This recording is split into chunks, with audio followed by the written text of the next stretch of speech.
இன்றைய தேவ பிரசன்னம்.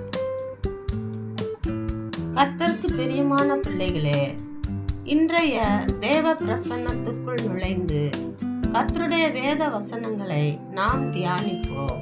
ஆமென். சங்கீதம் 26 அதிகாரம் 4 வசனம், 5 வசனம், 6 வசனம். ஆமென்.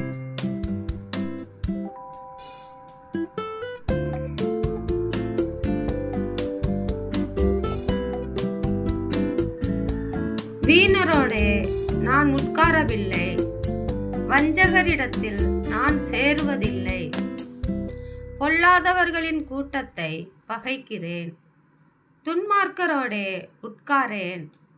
கர்த்தாவே, நான் துதியின் சத்தத்தை தொனிக்க பண்ணி உம்முடைய அதிசயங்களை எல்லாம் விவரிப்பதற்காக. ஆமென்.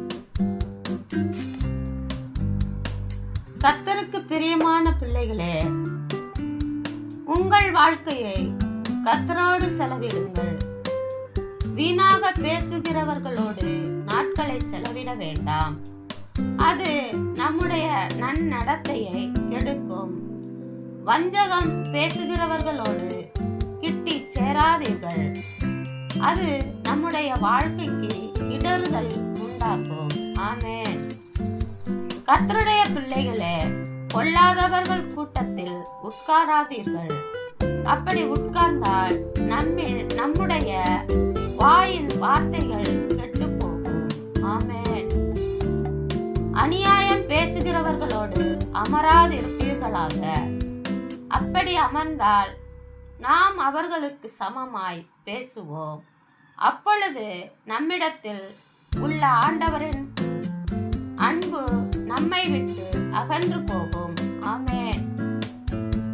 கர்த்தருடைய பிள்ளைகளே, ஆகையால் நம்முடைய வேலை நேரங்களில் நாம் நம்முடைய பணிகளை முடித்துவிட்டு மீதியான நேரத்தில் கர்த்தருக்கு செலவிடுவோம்.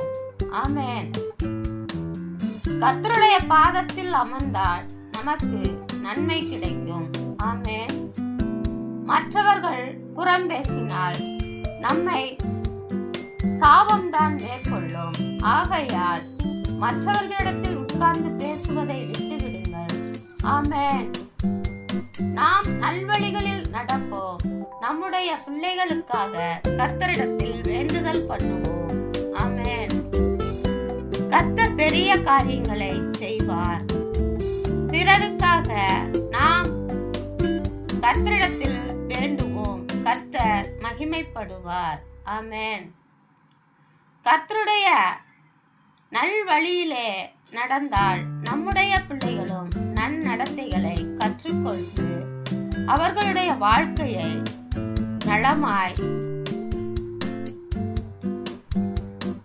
அவருடைய வாழ்க்கையிலே நலமாய் நடப்பார்கள்.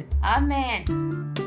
கர்த்தருடைய பிள்ளைகளே, நாம் அவர்களுடைய நன்மையான வாழ்க்கையை பார்த்து கர்த்தருடைய சமூகத்தில் மிகுந்த மகிழ்ச்சி அடையலாம். ஆமென். அப்படிப்பட்ட விசுவாசத்தோடு நாம் இந்த நாளில் கர்த்தரை தொழுது கொள்ள ஆயத்தமுள்ளவர்களாய் புறப்படுவோம். ஆமென். கர்த்தர் அவருடைய அதிசயங்களை நமக்கு காண பண்ணுவார். ஆமென். ஆமென். ஆமென்.